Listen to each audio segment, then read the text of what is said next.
Hi friends, welcome back to my channel. ಇವತ್ತು super ಆದಂತಹ ಒಂದು ಆರೋಗ್ಯಕರವಾದ ರೆಸಿಪಿ ಹಾಗಲಕಾಯಿ ಎಣ್ಣೆಗಾಯಿ. ಹೌದು ಫ್ರೆಂಡ್ಸ್, ಇವತ್ತು ಶುಗರ್ ಇದ್ದವರಿಗಂತೂ ಇದು ಪರ್ಫೆಕ್ಟ್ ರೆಸಿಪಿ ಅಂತ ಹೇಳ್ಬೋದು.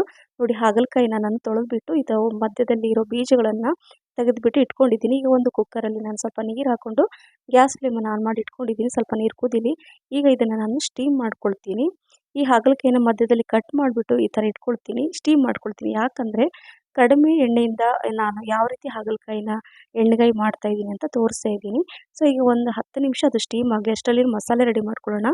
ಇಲ್ಲಿ ಮಿಕ್ಸಿ ಜಾರಲ್ಲಿ ಸ್ವಲ್ಪ ತೆಂಗಿನಕಾಯಿ ಹಾಕ್ಕೊಂಡಿದ್ದೀನಿ. ಹಾಗೆ ಅಂದರೆ ಶೇಂಗಾ ಹುರಿದ್ಬಿಟ್ಟು ಇಟ್ಕೊಂಡಿದ್ದೀನಿ. ಒಂದು 5ರಿಂದ 6 ಟೀ ಸ್ಪೂನಷ್ಟು. ಸ್ವಲ್ಪ ಶುಂಠಿ, ಸ್ವಲ್ಪ ಬೆಳ್ಳುಳ್ಳಿ, ಸ್ವಲ್ಪ ಕೊತ್ತಂಬರಿ ಸೊಪ್ಪು ಕೂಡ ಹಾಕ್ಕೊಳ್ತಾ ಇದ್ದೀನಿ. ಹಾಗೆ 7ರಿಂದ 8 ಹಸಿಮೆಣಸಿನ್ಕಾಯಿ, ಸ್ವಲ್ಪ ಕರಿಬೇವು ಸೊಪ್ಪು, ಅದೇ ರೀತಿ ಸ್ವಲ್ಪ ಹುಣಸೆ ಹಣ್ಣು ನೆನೆಸಿಟ್ಟಿದ್ದೆ. 1 ಟೀ ಸ್ಪೂನಷ್ಟು ಆರ್ಗ್ಯಾನಿಕ್ ಜಾಗರಿ ಬೆಲ್ಲ, ರುಚಿಗೆ ತಕ್ಕಷ್ಟು ಉಪ್ಪು, ಮತ್ತು ಅರ್ಧ ಟೀ ಸ್ಪೂನಷ್ಟು ಜೀರಿಗೆ ಕೂಡ ಹಾಕ್ಕೊಳ್ತಾ ಇದ್ದೀನಿ.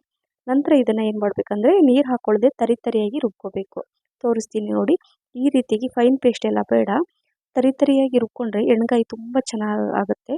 ಹಾಗಾಗಿ ಇಷ್ಟ ಆದರೆ ಸಾಕು. ನೋಡಿ, ಇದು ಪರ್ಫೆಕ್ಟಾಗಿ ಈ ಥರ ಆಗಿದೆ. ಈಗ ಇದನ್ನು ಒಂದು ಪ್ಲೇಟಲ್ಲಿ ತೆಗೆದಿಟ್ಕೊಳ್ತಾ ಇದ್ದೀನಿ. ಎಣ್ಗಾಯಿ ಅಂದರೆ ಬದನೆಕಾಯಿ ಎಣ್ಣೆಗಾಯಿ ಎಲ್ಲ ತಿಂದಿರ್ತೀರ, ಆದರೆ ಈ ರೀತಿ ಒಮ್ಮೆ ಹಾಗಲಕಾಯಿ ಎಣ್ಣೆಗಾಯಿ ಮಾಡಿ ತುಂಬ ಚೆನ್ನಾಗಿರುತ್ತೆ. ಇದು ಹುಚ್ಚೆಳ್ಳು 1 ಟೇಬಲ್ ಸ್ಪೂನಷ್ಟು ಹಾಕ್ಕೊಂಡಿದ್ದೀನಿ, ನೈಜರ್ ಸೀಡ್, ಸ್ವಲ್ಪ ಧನಿಯಾ ಪುಡಿ ಮತ್ತು ಸ್ವಲ್ಪ ಇಂಗು ಕೂಡ ಹಾಕ್ಕೊಳ್ಳಿ. ನಂತರ ಈಗ ನೋಡಿ, ಅದು ಸೈಡಲ್ಲಿ ಇಟ್ಟಿರ್ತೀನಿ. ಇಲ್ಲಿ ಸ್ಟೀಮ್ ಕೂಡ ಆಗಿದೆ, ಒಂದು 10 ನಿಮಿಷ ಇಟ್ಟಿದ್ದೆ. ಸೊ ಈ ಥರ ಕುಕ್ ಆಗಬೇಕು, ಅಂದರೆ ಸ್ಟೀಮ್ ಆಗಬೇಕು.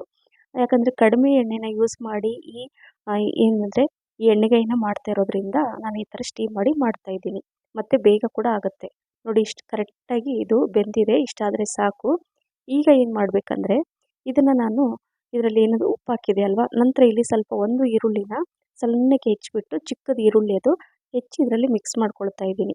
ಮಿಕ್ಸ್ ಮಾಡಿಕೊಂಡು ಈಗ ಇದನ್ನು ಫಿಲ್ ಮಾಡಬೇಕು. ಇದರಲ್ಲಿ ಎಣ್ಣೆಗಾಯಿ ಆದಮೇಲೆ ಈ ಥರ ಫಿಲ್ ಮಾಡಲೇಬೇಕು.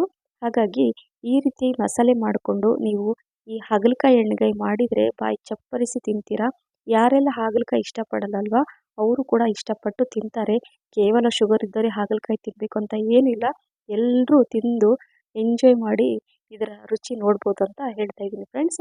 ಎಲ್ಲ ಹಾಗಲಕಾಯಿನ ನಾನು ಈ ಥರ ಅದರಲ್ಲೆಲ್ಲ ಅಂದರೆ ಈ ಮಸಾಲೆನ ಫಿಲ್ ಮಾಡಿ ಸೈಡಲ್ಲಿ ಇಟ್ಕೊಂಡಿದ್ದೀನಿ.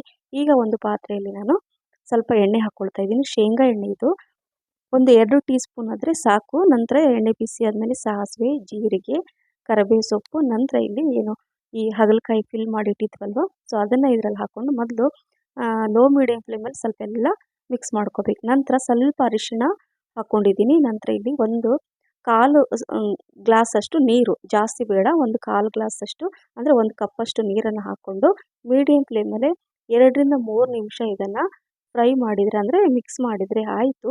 ಇದು ತುಂಬ ಬೇಗ ಆಗುತ್ತೆ, ಯಾಕಂದರೆ ನಾವು ಆಲ್ರೆಡಿ ಇದನ್ನು ಸ್ಟೀಮ್ ಮಾಡಿದ್ದೀವಿ. ಜಾಸ್ತಿ ಟೈಮ್ ಕೂಡ ಬೇಕಾಗಿರಲ್ಲ, ಬೇಗ ಕೂಡ ಆಗುತ್ತೆ. ಸೊ ಫಟಾಫಟ್ ಅಂತ ಆರೋಗ್ಯಕರವಾದ ಈ ಹಾಗಲಕಾಯಿ ಎಣ್ಣೆಗಾಯಿ ರೆಡಿ ಆಯಿತು. ನೋಡ್ತಾ ಇದ್ದೀರಲ್ಲ, ಬಿಸಿ ಬಿಸಿ ರೊಟ್ಟಿ, ಚಪಾತಿ, ಅನ್ನದ ಜೊತೆ ನೀವು ಇದರ ರುಚಿ ನೋಡಿದರೆ ಪದೇ ಪದೇ ಮಾಡ್ತೀರಾ ಅಂತ ಹೇಳ್ತಾ ಇದ್ದೀನಿ. ನೋಡಿ ಎಷ್ಟು ಚೆನ್ನಾಗಿ ಕುಕ್ ಆಗಿದೆ, ಕರೆಕ್ಟಾಗಿ ಪರ್ಫೆಕ್ಟಾಗಿ ಬೆಂದಿದೆ. ಸೊ ನಿಮಗೆ ಇಷ್ಟ ಆಗಿದೆ ಅಂತ ಅಂದ್ಕೊಂಡಿದ್ದೀನಿ. ಶುಗರ್ ಇದ್ದವರಿಗೆ ಇದು ಒಂದು ಹೊಸ ರೆಸಿಪಿ ಅಂತ ಹೇಳ್ತಾ, ನೋಡಿ ಚಪಾತಿ ಜೊತೆ ಈ ಹಾಗಲಕಾಯಿ ಎಣ್ಣೆಗಾಯಿನ ನಾನು ಮಾಡಿಕೊಟ್ಟೆ, ಎಲ್ರಿಗೂ ಇಷ್ಟ ಆಯಿತು. ಸೊ ಹಾಗೆ ಈ ಶುಗರ್ ಇದ್ದವ್ರು ಅಂತಲ್ಲ, ಎಲ್ಲರೂ ಇದನ್ನು ತಿಂದು ಎಂಜಾಯ್ ಮಾಡಿ ಅಂತ ಹೇಳ್ತಾ, ಈ ರೆಸಿಪಿ ನಿಮ್ಗೆ ಇಷ್ಟ ಆಗಿದ್ರೆ ಲೈಕ್, ಶೇರ್, ಕಮೆಂಟ್ಸ್ ಮತ್ತು ಸಬ್ಸ್ಕ್ರೈಬ್ ಮಾಡೋದನ್ನು ಮರಿಬೇಡಿ. ಹಾಗೆ ನಿಮ್ಮ ಫ್ರೆಂಡ್ಸ್ ಮತ್ತು ಫ್ಯಾಮಿಲಿ ಕೂಡ ಶೇರ್ ಮಾಡಿ. Thank you for watching. Bye, take care.